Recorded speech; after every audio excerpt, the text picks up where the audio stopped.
So good evening, everyone. I'm Paul Skinner, founder of Marketing Kind, and welcome to this Marketing Kind exchange in which we'll be asking what is the path to climate compatible living with Joan Fitzgerald, Mike Berners-Lee, John Grant, and of course my co-host and fellow Marketing Kind member, Lauren Cooper.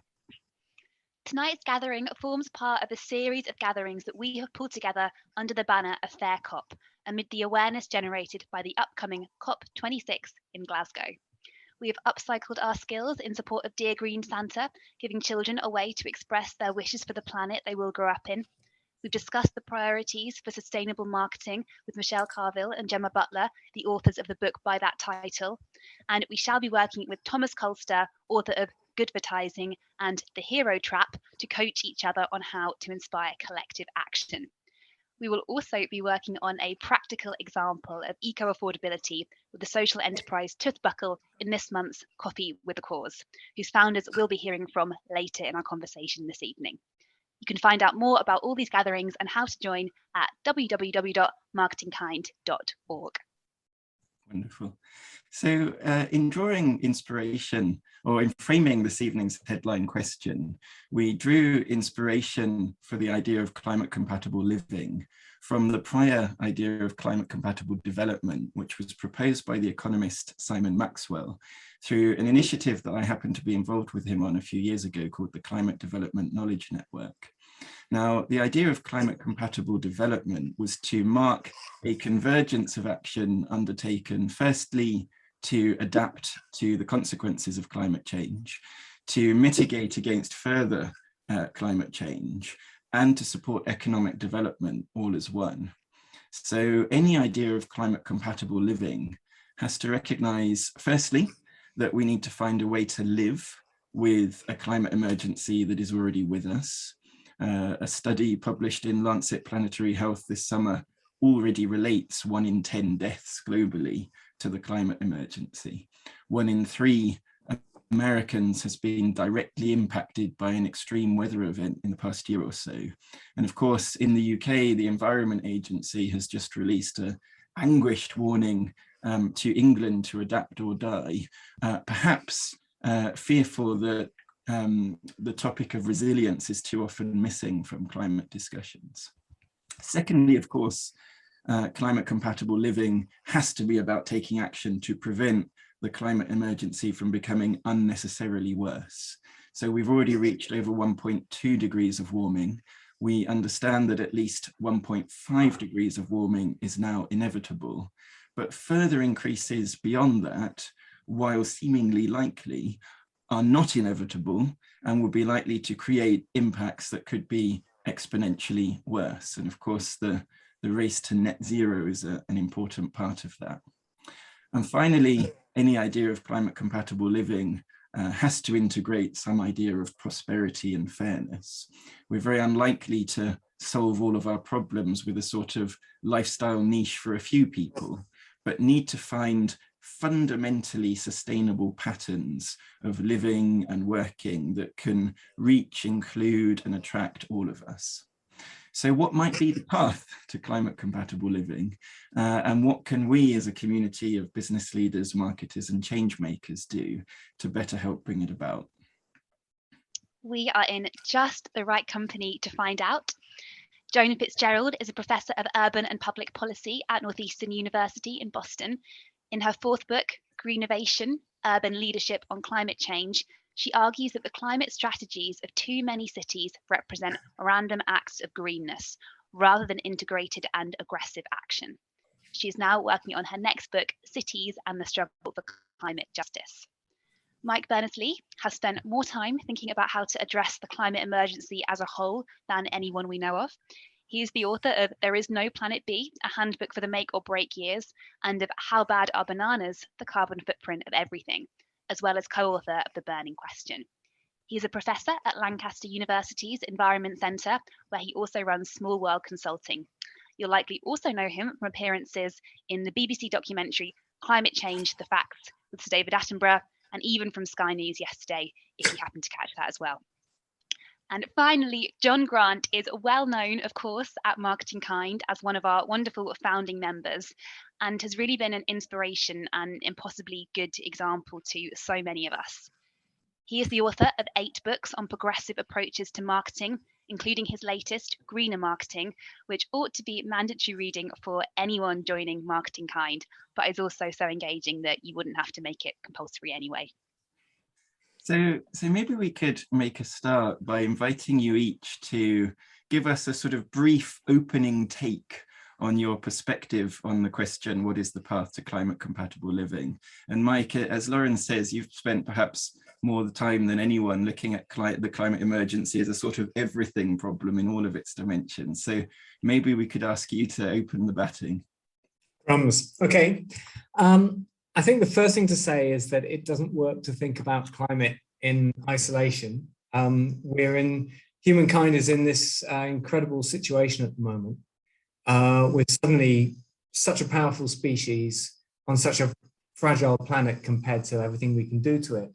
And yet we haven't yet learned to live in a way that's fits that context. So what we've got is we've got a climate problem on our hands, we've got a biodiversity problem on our hands. At the same time, we deal with that. We've got to feed everyone better than ever. We've got problems with disease threats, all sorts of kind of physical challenges to deal with. And kind of linked and inescapably connected to that, there are questions about how much of how we do life are still fit for purpose, including how we do economics, how we do politics, how we treat each other. What about levels of inequality in the world? What's our relationship with technology like? I could go on and on and on. And probably right at the center of it, we've got questions about what our values are and how we think about each other do we think about each other as a global community? Can we find our way to thinking of ourselves as a species as fundamentally all in cooperation with each other more than we're in competition, which feels like a very rapid transition that we need to make. So it's a very interconnected thing, I think, and it affects everything about how every organization thinks, what it says, and what it does. So we've heard the sort of term, this question of coherence. It's a big systemic change we need, and it will be seen in everything. And I think the final thing I'd want to say, just by way of opening, is that if we get this right, I mean, what's frustrating about our inability to get on top of this stuff properly so far is that if we get this right, what's not to like about it? Because it can be an opportunity to improve the quality of our lives while we're at it, for everybody, if we're just smart and creative about it. That's brilliant kickoff. And I think what you really touched on there is that none of us can achieve climate compatible on our own, and there are so many interconnected elements. And to build on that further, I'm going to turn to you, Joan, and ask, in a nutshell, what role can cities play in providing a collective pathway to achieving this? Yes, well, the statistic you often hear is that 72 or whatever percent of the world's emissions are produced in cities, and therefore that cities are where the change needs to occur. So just because you could also say, the top 100 companies produce 72%. So companies are where the change has to occur. But still, if we look at cities, it's very important to talk about two ways that cities can really have an impact. One is buildings, and the other is transportation. So it's about the building energy codes that cities employ, but it's not enough to just employ codes. You have to have builders and developers that know how to build to these high standards. It's about retrofitting existing buildings. So the whole goal here is for cities to get their energy loads down, because before you even talk about renewables, you have to talk about reducing the energy load. So the other part, of course, is transportation. And, we're in a bad situation right now. I don't know the figures there in the US, but prior to COVID-19, only 2 cities in the country, Houston, of all places, and Seattle, were actually increasing their transit ridership. And COVID has just, really hit public transit hard. And it's not clear how we're going to get out of that. So, how we get people out of cars is a really important issue. So I focus on these areas, but also there's the whole adaptation side with stormwater management, fires, or sea level rise that are affecting cities. And so the more, to Mike's point about you can't think of these things in isolation, you've got to integrate the responses to each of those. And so part of what my work is about is looking for how to create more synergies in what cities are doing, but then also how do we connect that to equity? Our cities are both racially and economically quite segregated, and how do we connect that to economic opportunity? So that kind of Greenovation in a nutshell. And it strikes me that vision of Greenovation is just so related really to the idea of climate compatible development, because you've got the green living, the innovation, the economic development, and seeing notions of fairness, inclusion, and inclusion as being right at the heart of that. John, many people might say that marketing has essentially been the path away from climate compatible living, feeding a sort of endless saltwater consumerism. But as one of the world's leading proponents of a greener approach to marketing, how do you view the path to climate compatible living? I think two of the points that I navigate by are so well covered by the other two speakers. One is data. We're constantly learning about the climate compatibility or incompatibility. We've had recent data on the wealthiest 1% and 10% and their climate impact. I learned last week from a peer-reviewed study that actually rental, in the case of clothing, is the least, is the most carbon intensive of the options. Secondhand was the best, but I've been punting rental schemes to clients for years without inspecting the data. And so I think that kind of data, because we've got relatively little road ahead of us, and I think we should be currently heading for, in a 1.5% scenario, probably about 2035 and net zero. That's soon going to be the case anyway, because the area under the curve has to remain within a limit of emitted carbon. So I've always, the reason I've got a 15-year-old Prius is an article that Mike wrote years ago about the need to keep things with high embedded energy in use for a long time, rather than always chase. And we've recently learned that in the case of building infrastructure. There was a big report a few weeks ago saying that building infrastructure is so much better retrofit, despite all of the advances in decarbonised construction and materials. Just the cost of ripping it down and starting again outweighs it. So I think we need really good data at the moment. It's kind of an emergency situation. And if you talk to surgeons and so forth, what people need is very clear, conclusive, unaccented information, and the best that you've got in the situation, which may be unclear. The point I've been pushing on the marketing front is that there is a virtuous cycle that can be created within real deep, rich innovation. So I've been working earlier this year, for instance, with a company which is fermenting proteins, and there was a think tank report that suggested with this kind of technology originally developed by NASA, we could achieve a number of goals, including taking back some of the massive land that's used for meat agriculture to grow proteins at the moment. And the thing that you hit in marketing terms and our sort of get out of jail card, because I think we all should be in jail if all we can do is hype unsustainable consumption, and Black Friday is an upcoming example of that, is that we are able to make things which are outlandish, normal, human, accessible and intuitive. And I'm sort of, that's a particular groove that I liked. I think in my first of the several specifically green books, I said it's not about making normal things look green, it's about making green things which are a step away. You know, you go to territories like eating insects, that, you know, those are the most interesting and difficult marketing briefs in the world. And we have within that this iterative loop of test, learn, experiment, where we can have a patchwork of attempts and learn with the data on what is working and scale it. But those really truly disruptive insights. There was a brilliant report from Rethink X where they said we've all been barking up the wrong tree with 100% renewables. We should really be heading for 200% and create this unlimited cheap energy glut that will then be mopped up by desalination, or, you know, whenever there's spare energy, don't worry about intermittency, but overbuild. And whether that's robust or not, I think we need that kind of thinking to get us. You know, the language of the climate scientists is that it is theoretically possible to meet these targets, but it's, you know, it's with quite a slim probability, and we need to be considering, you know, moves of that scale. But back at my little groove, I think helping people adopt a Brompton bicycle or a new protein diet or whatever is the, you know, the last stand for marketing, you know, as an honourable profession.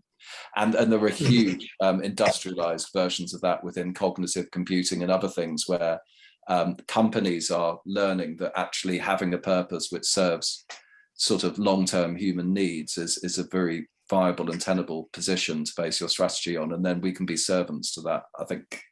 I hope there's a brilliant Turkish writer, the woman who wrote, I won't pronounce her surname, but Etchi, who wrote a book called How to Lose a Country, followed up with 10 propositions for the future, and one of them is that we need faith, not hope. We need a kind of commitment. We can't just hope for the best, but we actually need to attach ourselves with passion to some pathways through this. And I think we've learned through the last few years that we can, yeah, a phrase that we've been playing with on a project I'm working on recently is turns out we can. Anyway, I've taken up too much space, because I really would cede as much space as possible to the other two, because I rely on their work fastidiously every day. Oh no, I think the marketing angle that you offer is really valuable. I think for many of us that have asked that question, am I just endlessly moving away from climate compatible living? We want to kind of switch that dialogue, and you've set the scene up for us to do that nicely. We are going to go into kind of some solutions mode and some opportunities, and you've touched on those already. But before we do that, let's really look at what the really, really big obstacles are to setting out the approaches that you've discussed, and the things we need to do, so critically need to do, as you've set up in that opening section. So I'm going to come to you first, Mike, because something that you've said and others have said, and I know, Joan, you've said something similar, is we have most of what we need, the technology, the resource to address the climate emergency. So that's not the major obstacle. So where are these really significant bottlenecks to change? Yeah, okay. So I don't want to, you know, I don't want to underestimate the technical challenges, but they are not the bottleneck. You know, we're fundamentally able to deal with all that stuff. So what is the bottleneck? Well, so the question is, what would it take for humans to be solving these technically solvable challenges? And, you know, a lot of that actually, you know, I think marketing and media and, you know, our view of what's true, what's possible, you know, having a clear view of the analysis is actually a really big part of it. One of the things I talk about in my last book a lot is the need to just be far more discerning and far more insistent on a clear view of the truth. And so to be, you know, how can we have a world in which nobody goes to a media source that they haven't asked really, really carefully, is this source careful with the truth, and have quite a sophisticated way of being able to answer that question. You know, what's my basis for trusting it? Do I trust? How's it funded? What do the people who run it want? What's their track record on all this? What's their competence on all this? And absolutely the same for politicians. You know, I wish, you know, if we could go into the next election with everybody just asking that question really hard and just ruling out anybody who didn't pass a test, you know, then that would get us a long, long way. And I think, you know, marketing and advertising and so on has such a powerful component on all this, because it influences so much explicitly and implicitly about how we think and what we think is possible and how we view the transition to, you know, the transition to a sustainable future. And, you know, if I think of the impact that the fossil fuel companies have managed to have with, I don't know, $1 billion or $2 billion worth of incredibly poisonous campaigning. You know, if we could just get it, if we could just do a counterbalance to that, that'd be brilliant. But I think it's got to be, the difference is it's got to be properly truthful. I think one of the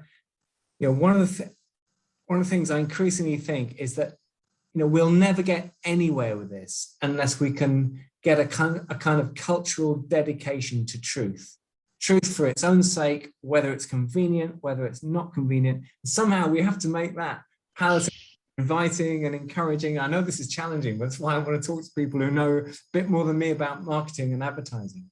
But and in terms of organizations, if I was sick once for every time I'd heard a piece of corporate greenwash, I mean, we'd all be drowning in my vomit. And we just have to somehow find a way of sifting fact from fiction. And so I wonder what is the role of marketing in helping us all as the public to be able to be more discerning and to notice the difference more acutely between fact and fiction.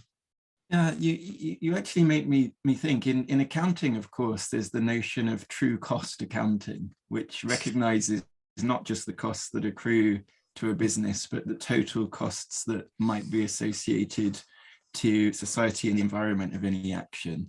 And I wonder if we need to create a sort of true needs marketing, which is based on not so much selling people what we have, but a much more sophisticated approach to understanding human need in context in the first place and orientating what we do around that. But I want to pick up on your notion of truth and move to Joan, because Mike's, to get your response, I mean, Mike's saying that truth is fundamentally important. And if we confront truth in cities, then we have a big problem to solve. And potentially we can make most people better off in solving it.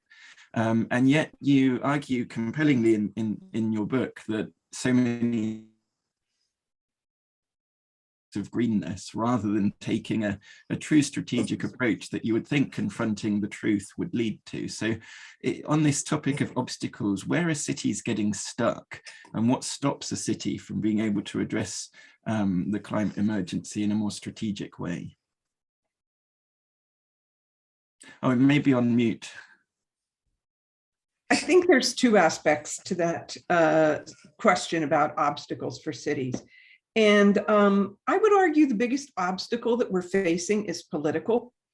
And so if you look at the situation in the United States compared to the European context, now, of course, you're not part of the EU anymore, but you have the EU mandates and there's funding behind those for member states, funding that funnels into cities to really create and change to meet those barriers.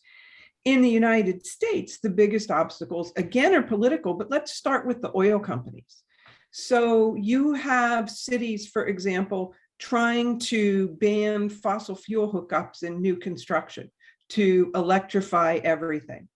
There's an organization called the American Legislative Exchange Council. It's mainly fossil fuel industries, perhaps led by the Koch brothers, that I'm sure you're all familiar with.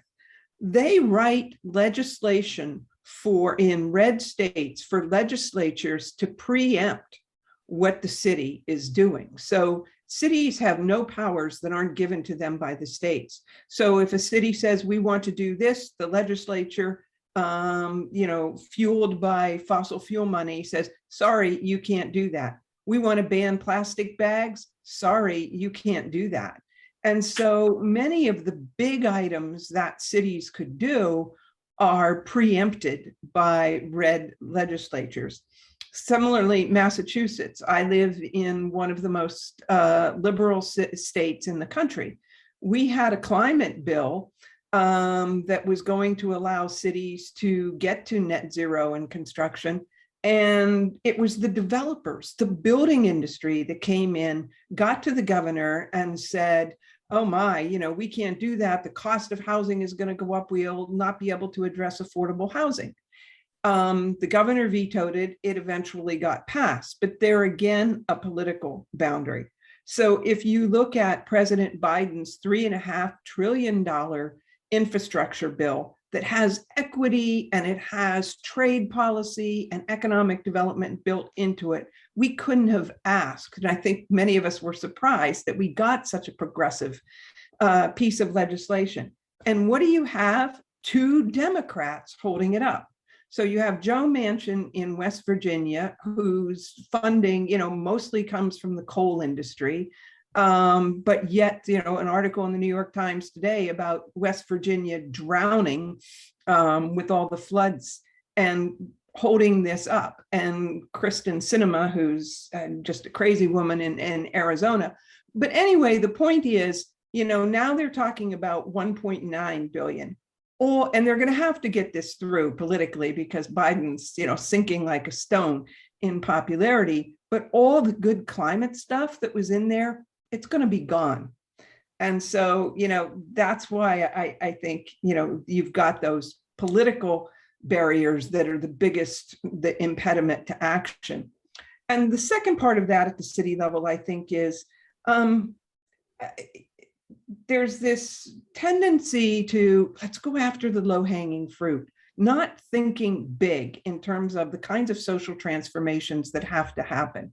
And so we do these, that's what I call the random acts of greenness, these little disconnected acts, whether it's recycling or the big belly trash cans or the bike programs that aren't integrated and don't really add up to dramatic reductions in emissions. So I think, it's relatively new to cities to do climate planning, and everyone starts small and stays small. I think there's some brilliant points in there and some brilliant challenges raised. Let's get a little bit into solution mode, and I'm going to come to you first, John, given that a couple of the solutions that have been referenced, perhaps given who this group is, are related to marketing. What role can marketing play in helping all aspects of a business and its stakeholders groups to embrace meaningful, not greenwashing, meaningful, sustainable change? I think whenever you're on the side, as a number of companies have said, of accelerating a transition, so there's a vision of a green economy that could involve electric vehicles, food which is both healthy and regenerative, grown with regenerative methods, and there are a number in agriculture that we could talk about. But when you've got a brief which is about hastening the transition, and there was an encouraging survey in I think mid last year by HSBC that surveyed businesses in 40 countries and found that 85% of them saw that actually sustainable innovation was a means to bring new revenues and growth and so forth. And so seeing it it is much easier to push things downhill. It's a sort of basic law of gravity. So if you can persuade organizations to compete for a future which is climate compatible and be part of that transition. So the award-winning campaign from Carrefour about good food, basically covering a lot of things ranging from organic food to diabetes to regenerative agriculture and so forth, showed a 9% increase. There was a case study which won them the award, showed a 9% increase in their share price, a 30% increase in online ordering because it appealed to the demographics that do that most. And it's really difficult when you get into behavior change, and you have to be really careful. I quoted the rental thing before. There was a study by the University of Lund that looked at the 132 most vaunted pieces of advice for consumers about changing their behavior, and the one that towered above all the others was have less children. And I went to a presentation of this and I said, if next time I get a brief from Durex, I've got my strategy. But in many cases, there aren't many actors. Jonathan Porritt got into terrible trouble for being a trustee of a charity that was proposing that we all have less children in quite a doctrinal way. And it's not very easy. Neither is the fact that we could actually stage a French Revolution and take a huge chunk out of the carbon budget by just toppling a few billionaires, or most of them. But I think you have to find, going back to it, you have to find these grooves and really ask, where is your industry going? So there are some good directions in getting plastic out of things. And plastic, by the way, is not just a problem for the ocean. The ocean has many problems, but it's also the escape route of the fossil fuel industry and about a third of their business model. So it's a great thing to be regulated and consumer pressured out, but people innovating alternative forms of packaging or forms of consuming where you don't need packaging, like grow your own, are, sort of driving a transition towards an end state, which the transition management, I think, is quite important, because as I understand the philosophy, it grew up in Dutch business schools. The idea is to get in the river and find your way across while you're in the river and getting the feedback in the river. And I think any company, anytime I meet a company of any size, and I'm not particularly looking for those outlying clean tech, the seaweed economy, the new proteins and things like that are super exciting.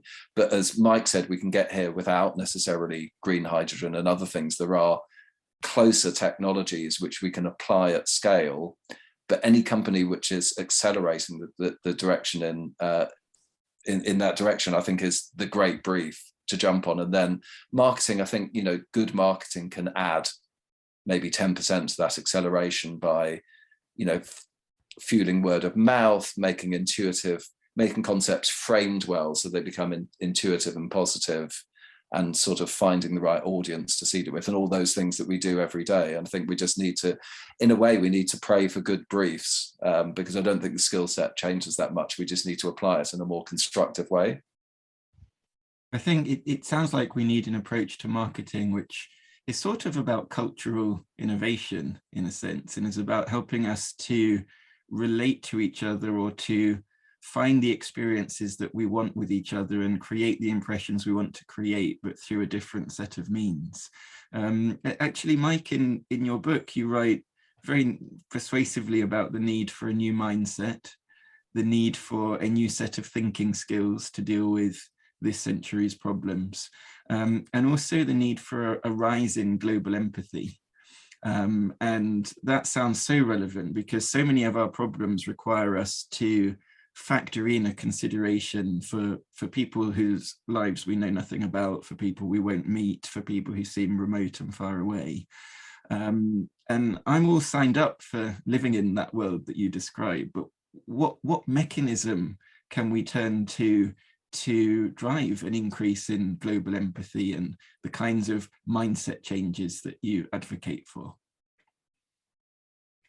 Yeah, it's interesting. I mean, the one line of the good news is that it does turn out to be stuff we can train into ourselves. Our values, how we think, how much we care about people on the other side of the world, does turn out to be something we've got conscious control over. That's very good news, because there are some changes that we absolutely need to make. By the way, Rutger Bregman, in his brilliant book, Humankind, makes a distinction between empathy and compassion, which I think is is probably a really good and important one to make, which I ideally would have cottoned onto before I wrote my book. So by empathy means, you just feel bad when you think about the situation that somebody is in. That's not necessarily so helpful. But compassion is you just care about them. You just care about them, right? You think about that situation to the point that you just want the best for them, and that's where we need to get to. And it's partly just about spending time thinking about it and practicing thinking in different ways. And I talk about some other thinking skills as well, like practicing thinking at a global level, practicing thinking systemically, all of that. Just do it and you become better at doing it. I just want to, in terms of how can we bring about these changes in mindset, I really want to come back to marketing. I mean, and some of the points that John made up. What fascinates me about engaging with a group of people who really, really get their heads around marketing is that, it's not my background at all, but I absolutely do get its central importance in the whole equation. And it seems to me, there's so many implicit suggestions that you can make in any kind of advert or any kind of message about how we live and what matters and what are the most important things in life and what makes you cool, and perhaps most of all, what other people are like, what's normal. So, if you just, any piece of footage, any piece of TV, any piece of anything, you can make suggestions about whether it's normal that we're all changing our diets a bit now. We're all thinking that we make things last because that's cooler, and we're all wearing secondhand clothes because it's just a better way to live, and it makes your quality of your life better, and you become more socially acceptable, and you make more friends, and you become more attractive, or whatever the message, whatever the levers are you're trying to pull. I mean, just making those suggestions implicitly seems to me to be really powerful. You know, and I think of L'Oreal, you know, saying, you know, because you're worth it, with the implication that if you don't buy their stuff, you're not worth it. I mean, you know, marketing do the opposite of that in it. And I also think that there is some explicit stuff that marketing can do that helps the public to become a lot better informed. So I'm thinking of companies we're working with now who kind of talk about what they're doing in certain ways, and they explain, you know, we're not calling this an offset because we understand that that's a bogus concept and you just can't do that kind of thing because, you know, and we know that this is a problem, so we're just doing our best. We know we're not perfect, and they're just kind of, in the ways that they're talking about their approach to the problem, they're actually giving the public, you know, and if you're elegant about it, you can make it fun at the same time, but you're giving the public a much more sophisticated understanding of the issues, and you're pulling the rug out from the greenwash merchants who are just plugging simplistic non-solutions. I think that's a really important thing that marketing can, at its very best, can do. Can I push back a little bit on this concept of marketing and what it can do? Because as you've both noted, greenwashing is marketing, right? And companies are very, very effective at it. And marketing helps frame where the problem is. And so we've bought into this whole line that we need to recycle, and you as an individual. And guess who gets to pay for it all? Cities. It's part of a city budget.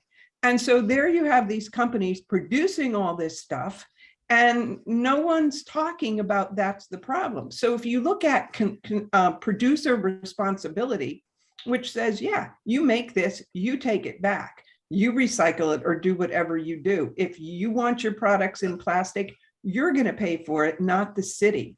And so I think rather than putting the responsibility on individuals to do the right thing, or highlighting these are the good companies that aren't greenwashing, we really need to understand the power of marketing that blames individuals and their consumer choices, as opposed to corporate world framing everything for us. There's definitely been a shift to appreciating that syndrome, and Unilever used to have a section on their website where they talked about the fact that 60% of their impact was actually things like heating water for showers and washing machines, and actually, so they were like advancing behavior change. They now don't make that claim. They do engage in Hellman's advises people, you know, new ways to use up food waste, but they don't make a corporate claim based on it. I think the difficulty with greenwashing for our industry is absolutely pernicious, but the heart of it, the reason companies do it is that it does work. One of the first public examples of greenwash that was called out was the Chevron campaign, where they featured bears and butterfly sanctuaries and so forth.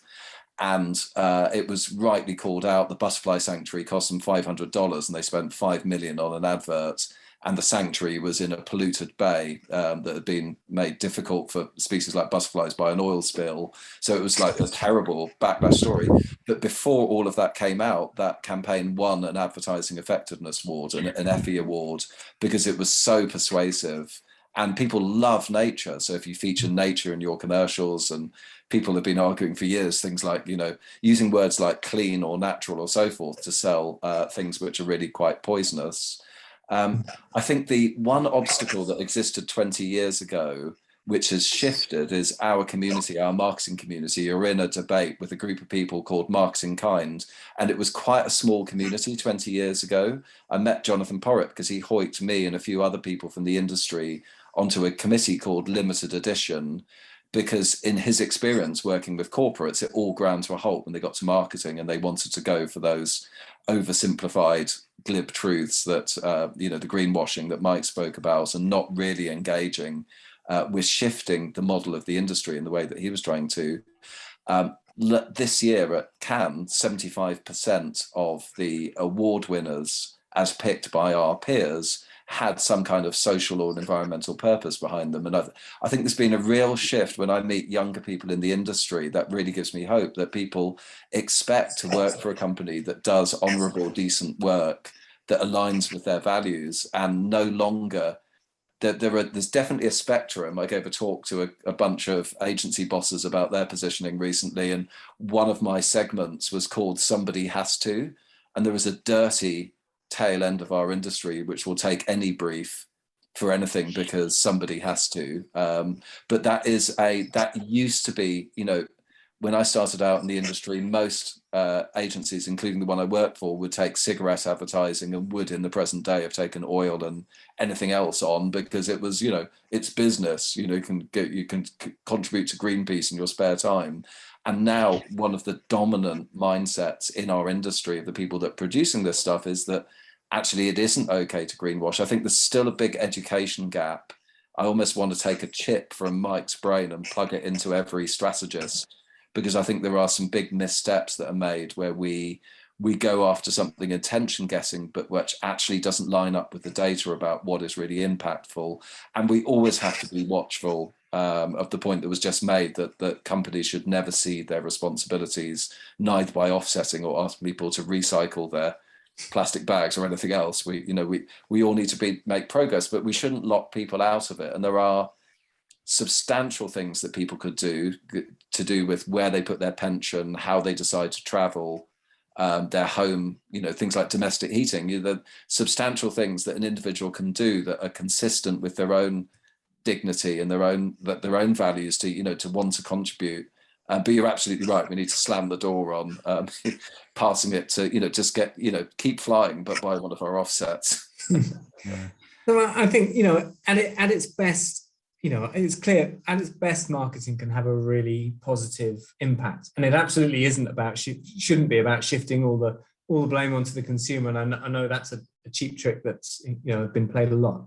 But I think there's also a role that marketing can play, making it harder for that dirty tail end that you're talking about, John, because by, you know, in the course of your marketing, you can expose all that and make all that stuff obvious, possible.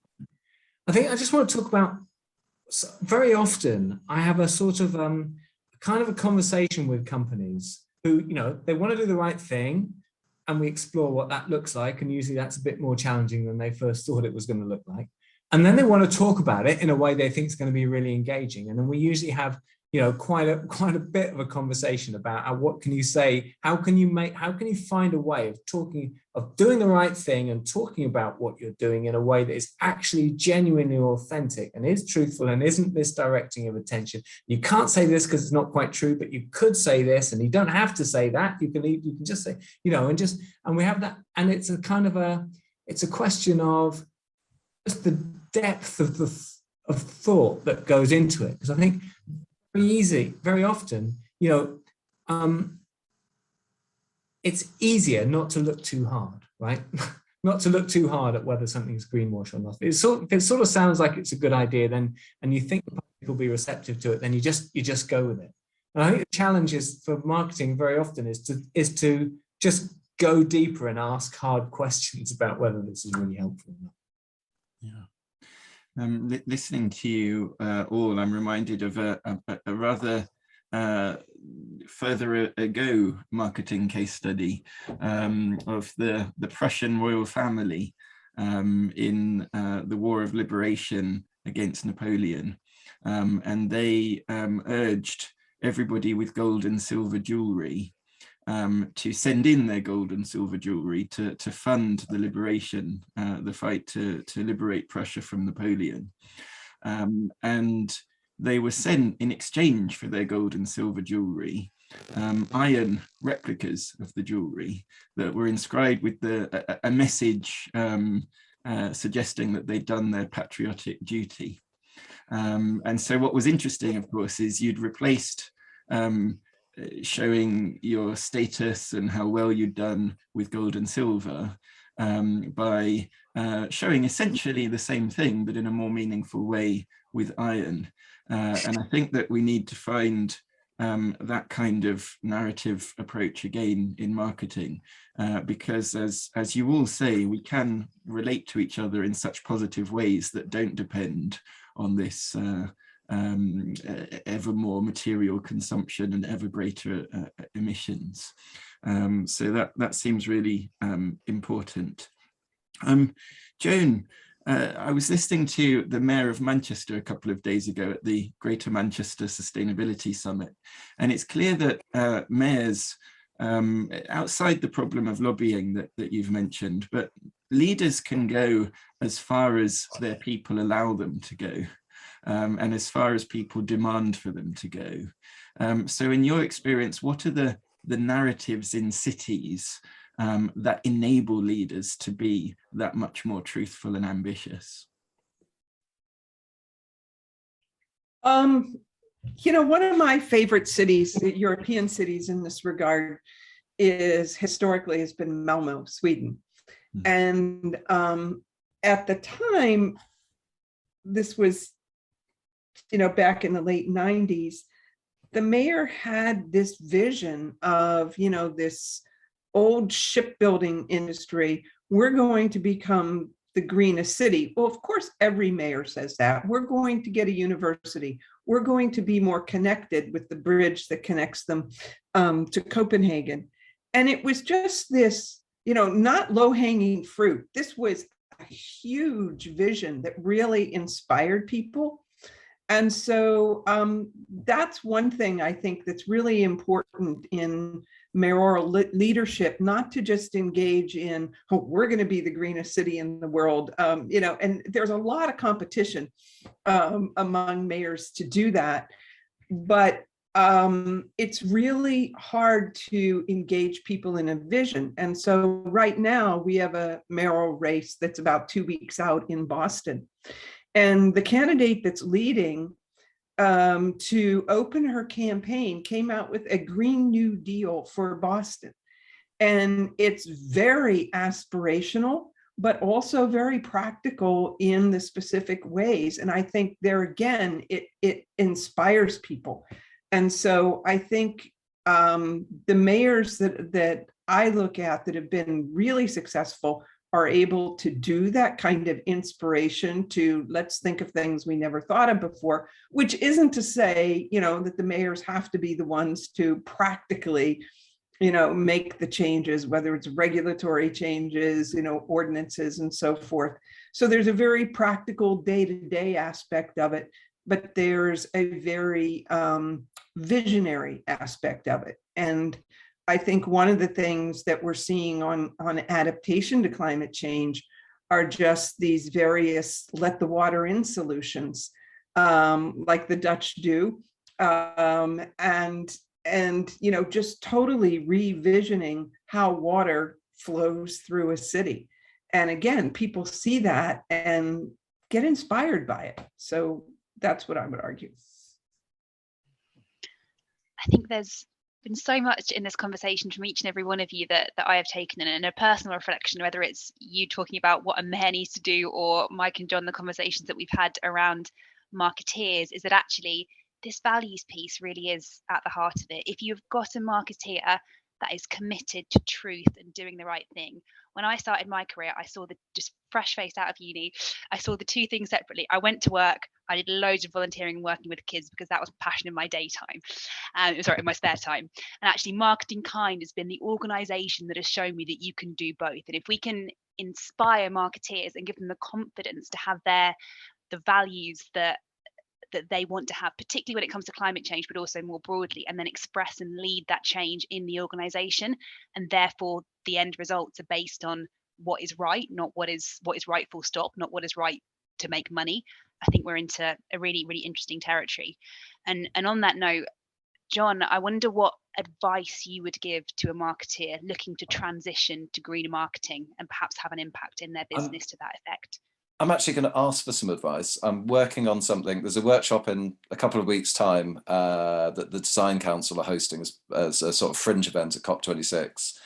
And what we want to address in this workshop are the frames which are cultural power sources, which we've seen in example after example in different industries have mobilized a debate. So what Joan was just talking about, I think the characteristic mobilizing civic emotion in cities is pride. It's something that Francis Fukuyama wrote about. There's this idea of, I'm so proud of our bike scheme. I feel like a modern city.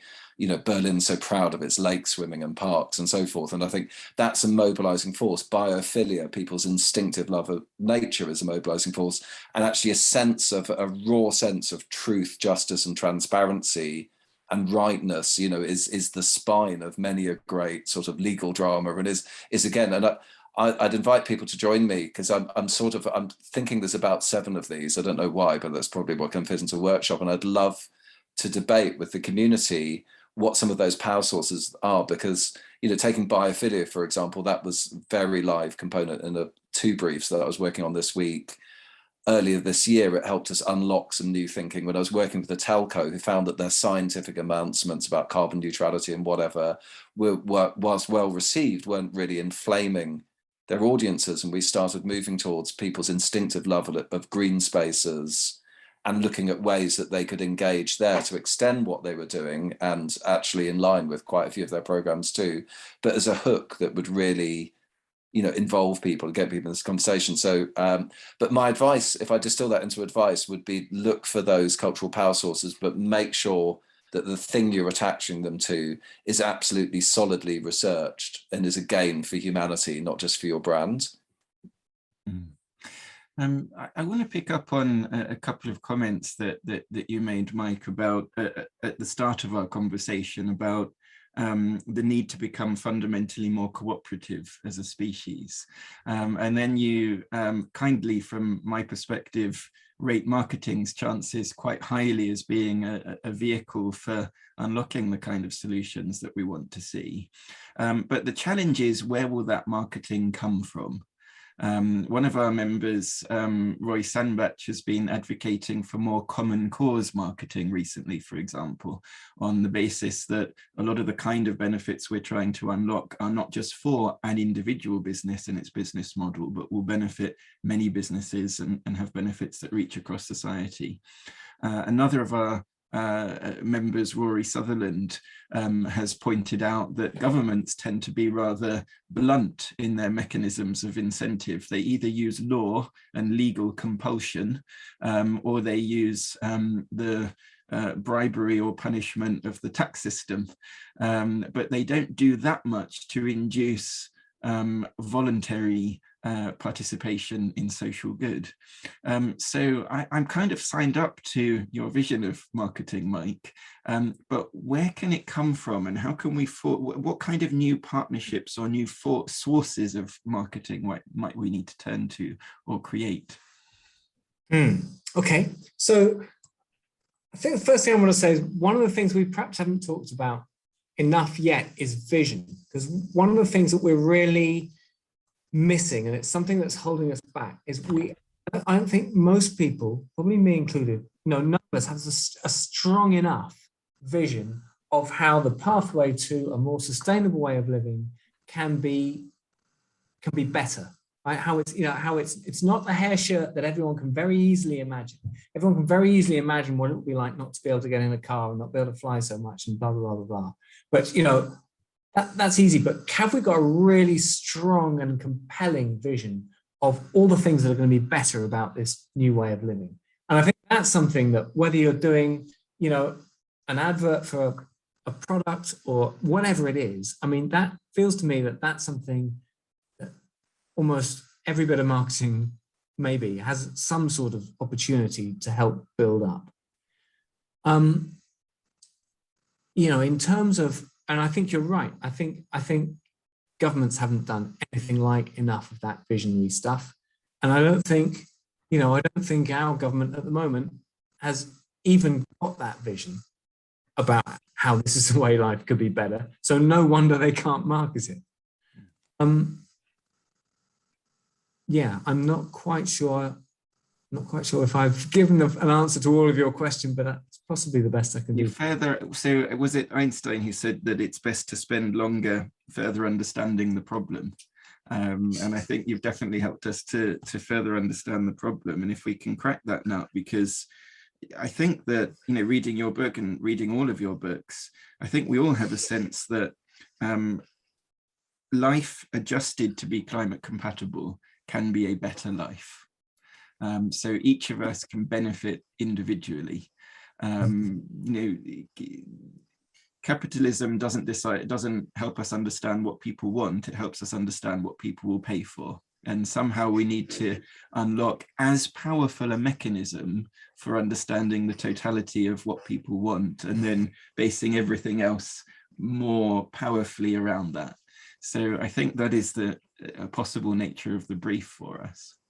Can I just chip in one challenge, I think, to anybody who works in marketing or works in a marketing company? And in a way, I chip in this challenge to people in almost every industry you can think of, but I think it really, really applies in marketing, is that, if you just ask yourself very carefully about the company you're working for and the way that it's operating and so on. And, I think there may well be, for a lot of people, I think there might be some quite important challenges to make about the way companies go about their business. Because if you're working in a company that is in the business of persuading people to think in a particular way or buy a particular thing, regardless of whether it's in their best interests and regardless of whether it's in the interest of people and planet, then that is a problem. And actually it has to be challenged. It's not okay just to stay quiet, being in a world where that's going on and you're pretending that it is okay, because it's not. Yeah, there needs to be a sort of marketing equivalent of a whistleblower function. And just to give, and of course, it can also be very small and individual points. So there's one point I want to celebrate from your work, Mike, on replacing, if you have to do a buy one, get one free campaign, at least replace it with a buy one, get one free next time campaign. And I think that is better for the people buying, it's better for the business, it's better for the environment. I think it might be a good time. We have, as Lauren mentioned at the start, we're an action-oriented community at Marketing Kind, and we have our monthly Coffee with a Cause gatherings and working groups that follow those, where we help charities with priority aspects of their marketing. And this month we're going to be supporting a social enterprise startup that focuses on eco-affordability. So if Alison Rogers and Rosalind Scott are with us, we would love you to join us and maybe tell us a little bit about Toothbuckle and how we may be able to help. Oh, thank you for having us. It's exciting. Yeah. It's good great to hear. Everyone. Yeah, we can.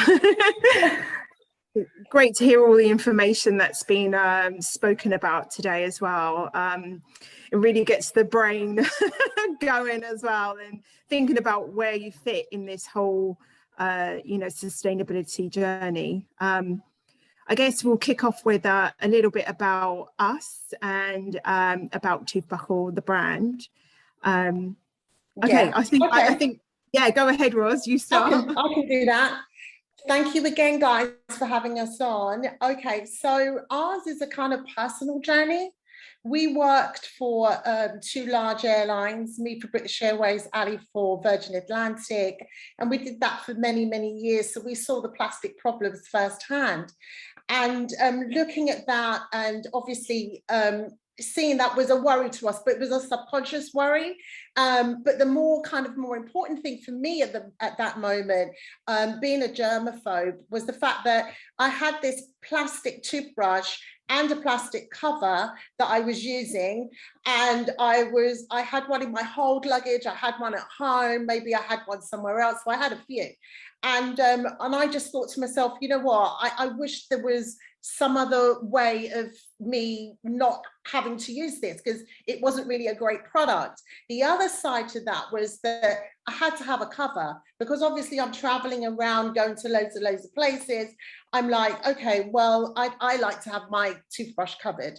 But again, I couldn't find an alternative from the plastic toothbrush cover. So there came a time not so long ago when I was coming to the end of a 30-year marriage, going through divorce, and then Alison got diagnosed with breast cancer, and it meant that we would have to take time off work. So we were kind of then discussing about what we wanted to do, how we were going to fill our time. How are we going to get through this really traumatic time in our lives? And so we went back to kind of like, okay, what about this, this problem that we both have where, we have this plastic toothbrush and cover. It's still a worry to me because obviously I'm at home, but there are still, there's still a problem with that. So we then started kind of thinking about how we could take ourselves seriously and maybe produce the product to keep our minds off of what was going on.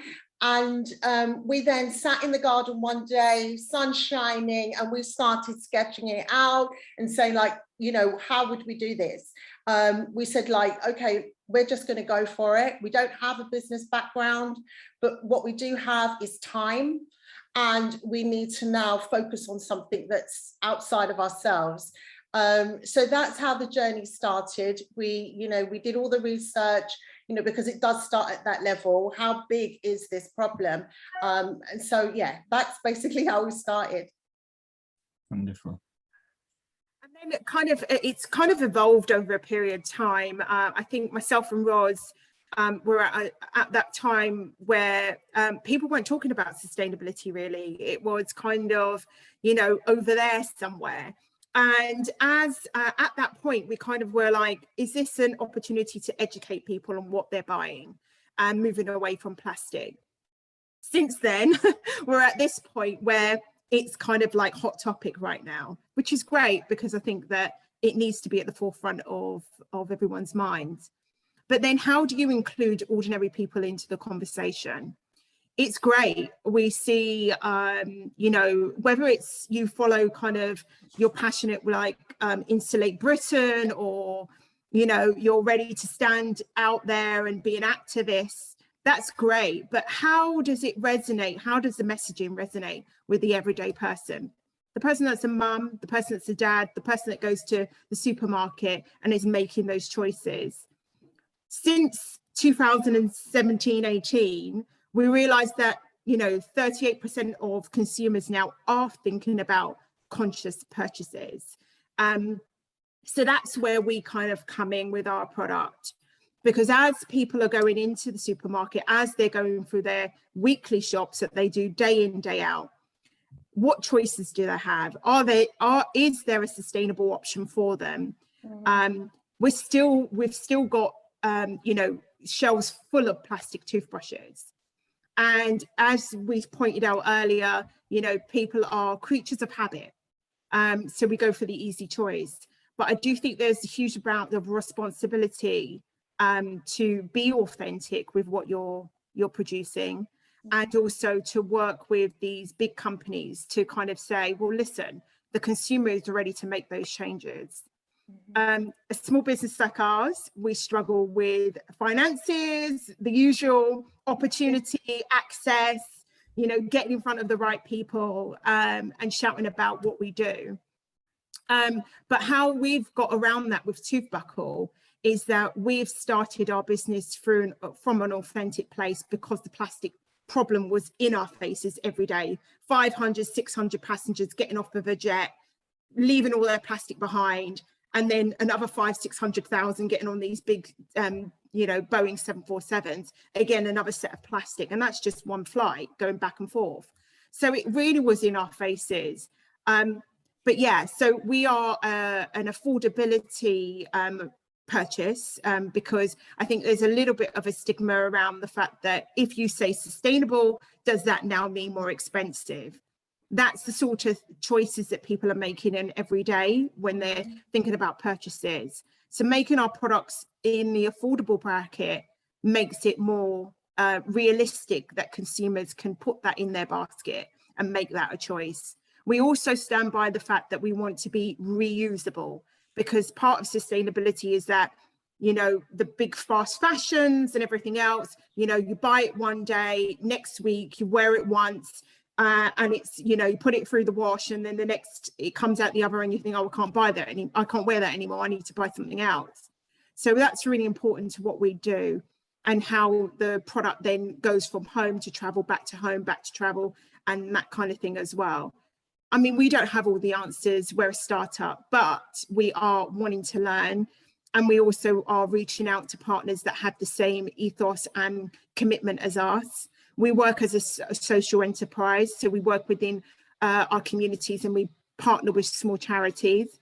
The last thing we did was the Green Project, because we believe that young people, children, need to know about being sustainable as well, in a very childlike, friendly, accessible way.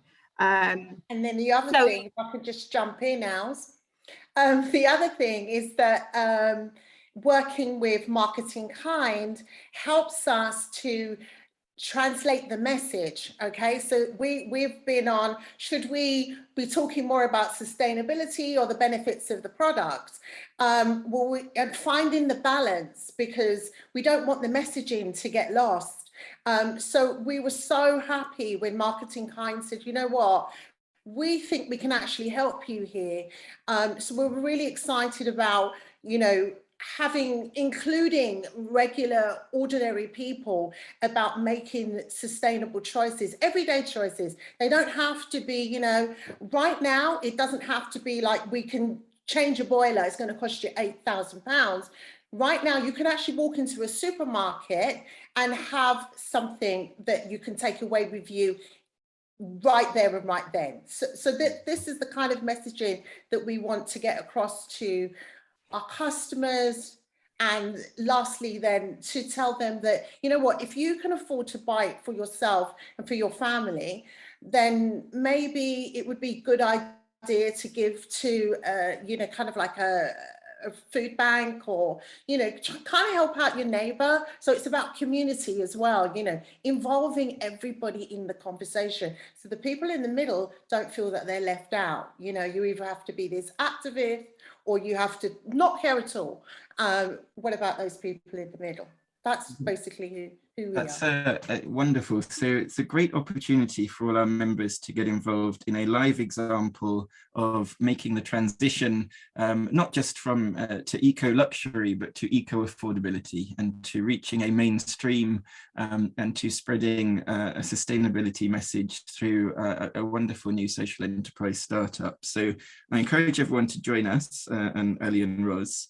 It's October 29th, 11 to 12:30 for all Marketing Kind members. There's still time to join before then if you're not a Marketing Kind member.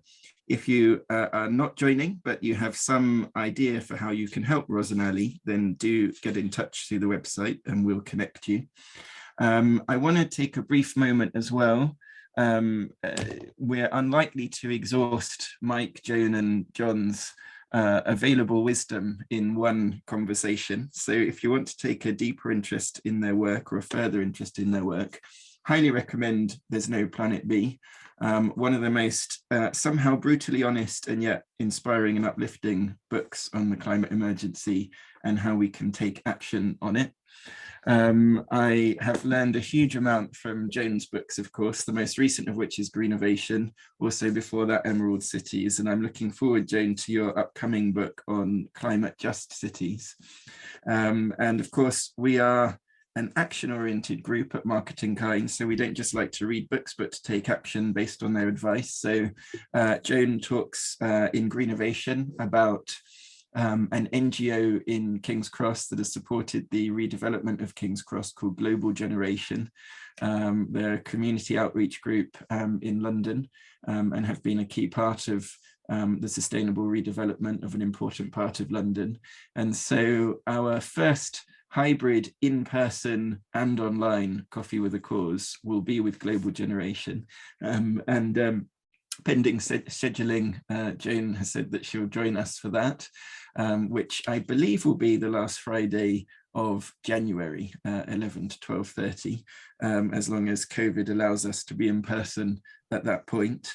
And of course, John is very well known at Marketing Kind, so I doubt that we have many members who haven't yet read Greener Marketing. But if you haven't read it yet, then get on the case as quickly as you can. We'll take more questions from everyone. So if you put your questions in the Q&A, it's easier to find than the chat, and questions that are short are easier to find than longer questions. Mike had to step away for an emergency appointment, so that gives us a little bit more time with John and Joan. So let's see what questions have come in. We had a couple of pre-submitted questions as well, so I'll start. Jennifer Crawley has asked, I think this is one for you, John, or maybe both of you, but what parallels shall we draw? Maybe I'll put one to each of you. So what parallels shall we draw between digital and sustainability? I might put that to you, John, as you've written books on both. And Joan, maybe we could then come to you with the question, has the pandemic made it easier or harder for governments and cities to take ambitious action on the climate emergency? So digital and sustainability. Yeah, I'm going to light a candle soon. I'm experimenting with the idea that I shouldn't be burning carbon on lighting when I've got lighting coming from the screen. But if I lapse into radio, then give me a hand signal. I'll put a light on.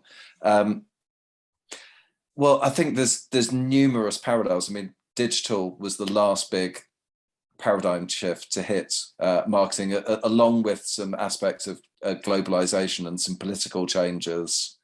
You know, there's been a number of those paradigm shifts. I think digital taught us about cultural plasticity and adoption. I mean, it took years for people to first give their credit card details on the internet, and probably they wouldn't now at all, but in between, people adopted habits much more quickly. And there's also, I think, just a very general learning about sort of digital and business and the way that they overlap, which is that digital appeared in its constitution to be anti-business, anti-enclosure, anti-IP, and pro sort of democratizing. It was, after all, coded by a lot of people that liked surfing and gave that nomenclature, but a real sense of internet freedom from the start. And actually, but there was some beautiful sweet spot coincidences where actually simple things like being able to read everybody on the internet's review of a book in the time and choosing a book, or to have a recommendation, started to build the behemoth that is now Amazon. And I think there is, I always call it in sustainability, looking for the beautiful coincidence where actually a major and substantial win for a business is also a win that can be expressed in cultural or marketing terms. I think there's probably a book to be written about that parallel, but I think it was sort of like a really good warm-up, and some of the techno-optimism haunts sustainability conversations too, that actually we're not only looking for a technical shift, but we're actually looking for a shift in mindsets. But that's probably plenty of examples, but certainly I think we all trained in the onset of digital, so anything useful we learned then is being applied to sustainability now. Joan, what's your sense of whether the pandemic has made it easier or harder for us to be more ambitious on the climate emergency? It might be on mute again. Yeah, I think the pandemic has opened our eyes to a lot of things that need to happen in the United States. So to take a practical part of it, public transit, took a real hit. And we also learned new ways of working, like not coming in every day. And so there's a number of reasons for that. And yet it's a critical part of the climate, of the transition. And so, now how are we going to get people back in public transit when there's fewer people commuting? And how do we change transit to be more equitable, to better serve poor communities?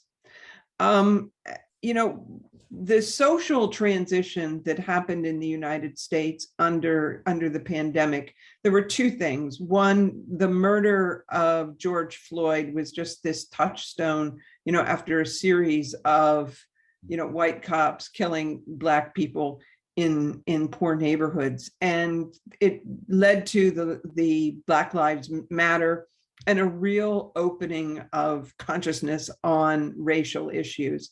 And so I think that emerged in the pandemic. It wasn't caused by the pandemic, but also what emerged in the pandemic is a realization of who got COVID and who died.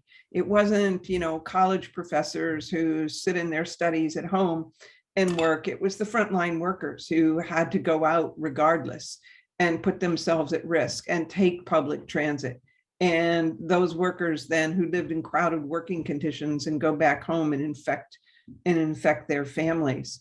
So I think there's now a movement, not in all cities, but realization that post-pandemic, we've got to create a more equitable transition when we talk about climate change. And that's around green housing, that's around access to public transit. Where do we put the bike rentals when we install them?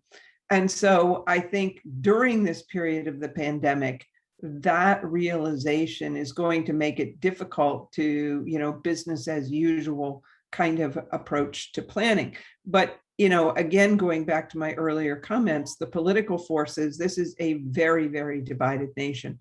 And, so even though Democrats control Congress and the White House, it's not clear that this agenda around equity and climate is going to be realized. There's some really, really powerful things in there. And I'd love to build a bit further on that notion of equality. And it's something that I know we brought up at the start of the conversation, but didn't have a huge amount of time to deep dive. And we've got a few questions on it. So on that theme, I'm going to go first to John. And this is a question from Donna, who quite rightly talks about how in the past, many eco-friendly products have been more expensive. There's been this notion of eco-luxury. We've heard about Toothbuckle, how they are at a price point accessible for all, but how do we as marketing transition from that, creating products and solutions that are prohibitively expensive to those that are suitable for the masses? I think you're on mute now, John. I've actually got a t-shirt that says you're on mute. I should have worn it. It was inevitable. I've got sort of two reactions to that. So there are some brilliant models, like Thrive Markets in the United States has created a disintermediated, wholesale, purpose-driven model where farmers get paid more to grow healthy organic food, and they're actually selling it cheaper at affordable prices to consumers. Whereas, my American friends used to call Whole Foods whole paycheck, and it was inaccessible to young workers, even in the media industry. And it was, in the poorer areas of some cities were labeled as food deserts. So that there's clearly a structural inequality where you have to go that extra mile. And Russell Davis, from our community, who's now the marketing director of Bulb Energy, absolutely set out the mandate from the beginning that we will be greener, better service and cheaper. There's no compromise. We're going to be the solution for everybody. So I think it is a direct choice. We heard from the Toothbuckle people that they set out to deliberately create something accessible, and it has to be on the agenda. I remember from a government project when I was working on Act on CO2 and the behaviour change from the government, over 10 years ago. And the policy people were absolutely determined that my focus group should be entirely representative of the population. And I trawled up and down the country talking to what for instance, the recruiter in Gateshead referred to as gaffers, who were like working class men in their sort of 70s and 80s. And what a lot of them said to me is, why the bloody hell are you talking to us? You should be talking to the Chianti drinking, EasyJet flight taking Southerners who are like burning all the carbon. And there is a social justice point about not pushing difficult adjustments in behavior on people who are already struggling. And actually, without going as far as the anarchist group in the 80s who named themselves Eat the Rich, but there is some justice in burdening the people with the most climate consumptive lifestyles through taxation and other means. And but we can all be part of the solution. And the irony is per capita that the charity giving goes up as you go down the income scale, and people's engagement in community activities through social groups and churches and whatever else increases. I think so there is, I think there is a really positive reflex that's been instilled into us about diversity and inclusion at the moment, and not making things which are elitist or exclusive or limited to certain groups with vested interests. But I think we have to be quite careful about applying some of the medicine about, you know, who gets to drive their car and so forth in an entirely equal way, if you see what I mean. I think that you have to really think about things in their actual context, and, you know, ultimately a moral choice is one that's weighed and considers the needs of all the stakeholders, and is not only a sort of knee-jerk reflex. And I'm not suggesting that Donna's question came from that, and I accept that eco has been prohibitively, you know, it's been a luxury historically, and that requires marketers just to go that extra mile and make things affordable as well as brilliant. Caroline Taylor asks a related question, I think, on that note of inclusion. She asks how we counter the inertia of the majority. And I wonder if on that inclusion note, it also relates to Joan. Often eco districts are a bit like eco luxury in that they can be associated with gentrification. It can be about giving people with quite resource intensive lifestyles something to show off about. Where have you seen, I mean, you cited Malmo earlier on, where have you seen cities being really good at involving a much bigger mainstream in change and not leading to that kind of exclusive side or exclusionary side of sustainability? Before I answer that, let me go back to the last set of questions and comments, because I think, you know, the idea of creating, you know, moving from eco luxury and eco affordability is important. But the other side of that is the huge amount of income inequality, the number of low wage jobs. And one of the interesting things that happened during the pandemic, so the economy is rebooting right now, there's a lot of jobs that aren't being filled. And it's because people have said, you know what, I really don't want to, you know, work minimum wage and, you know, put my health at risk. And so I think, you know, we can't just say, oh, we have to create more affordable eco products, but we have to address the huge amount of income inequality that our nations are looking at. So that's my 2 cents on that. Yeah, eco districts, you know, historically, whether you're looking at Hammarby Sjöstad, the Royal Seaport in Stockholm, even the Western Harbor in Malmo, you know, eco gentrification is one of the worries. You build, you know, it's like the same thing in marketing related to city planning. And so Malmo, I tell the story of going into Augustenburg, which is one of the poorest neighborhoods, and doing some of the same things, but working with the people in the community to ask, what is it you want? What would make your community a better place to live? And then listening and doing those things. So it might not be the exact path to greenness that the city planners who know what needs to be done want, but it is a way of getting, you know, that participation and engagement. They begin the beginning of civic engagement. 2 of the cities that I just wrote about recently in the United States are Austin, Texas, and Providence, Rhode Island. And they both updated their climate action plans by creating climate equity and climate justice plans.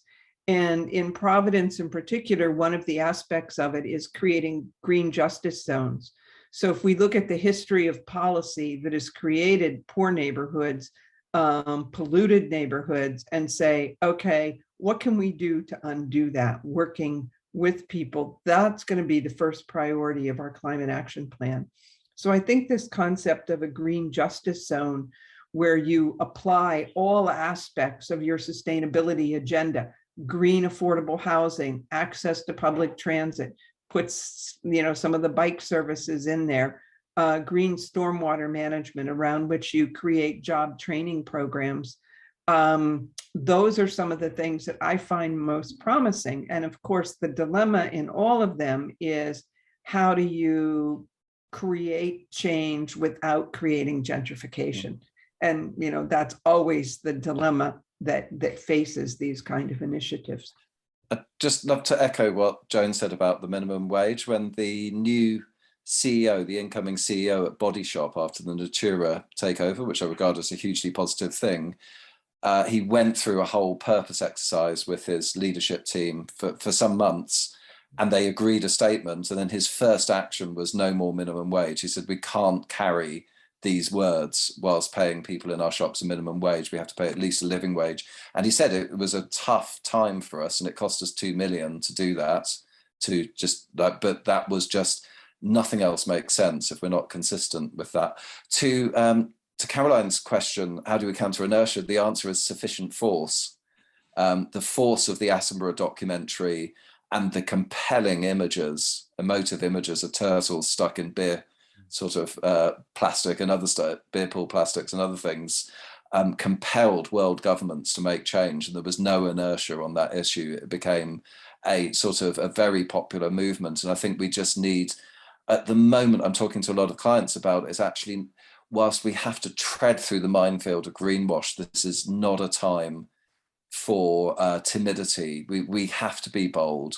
We're looking at not incremental changes, and we have to meet inertia with force. We have to apply all of our skills with really strong concepts which really make a difference, and all of our creativity to make them impactful, because otherwise, what's the point? The riskiest thing is doing nothing, is often what that sounds No, like. Unfortunately, there's usually a few worse options, but that's one of the riskiest things. So, it's going to be risky if we don't do anything. Yeah. Well, the saddest moment at a gathering like this is where we have to close, but we know you will have other things in your evening to do, so we want to go and let you get on with those, hopefully with a bit of a spring of inspiration, or at least some good pondering in your step from what you've learned tonight. Thank you, Joan, John and Mike offline, for the brilliant conversation. To reflect very briefly on a personal level, you have filled me with a sort of weird sense of hope that there is stuff that we can do, which can be quite hard to come by when we talk about climate change. And I know that I won't be alone when I say that we'll be reflecting on how we can best implement your advice for a long time to come. And then thank you to all of you, all of our wonderful guests, for joining us this evening. We've talked a little bit today about becoming a change maker, and something that has really enabled me to take this to the next level, as I think I touched on earlier, is becoming part of the wonderful and talented community here at Marketing Kind. And information on how to become a member is available on our website at marketingkind.org. And as a reminder, if you join now, you get access to all our upcoming Fair Cop series of gatherings, which include our Coffee with a Cause workshop with Ali and Roz to support Toothbuckle on October the 29th. Also, our Your Marketing Kind team gathering on the theme of a just transition to a low carbon economy with Adam Bell and Gordon Charlton of Moment on November the 3rd, and a digital fireside session with Thomas Colster, author of Good Advertising and The Hero Trap, on inspiring collective action on November the 10th. And with that, I will say good night to you all and wish you a wonderful evening. Good night. Good night.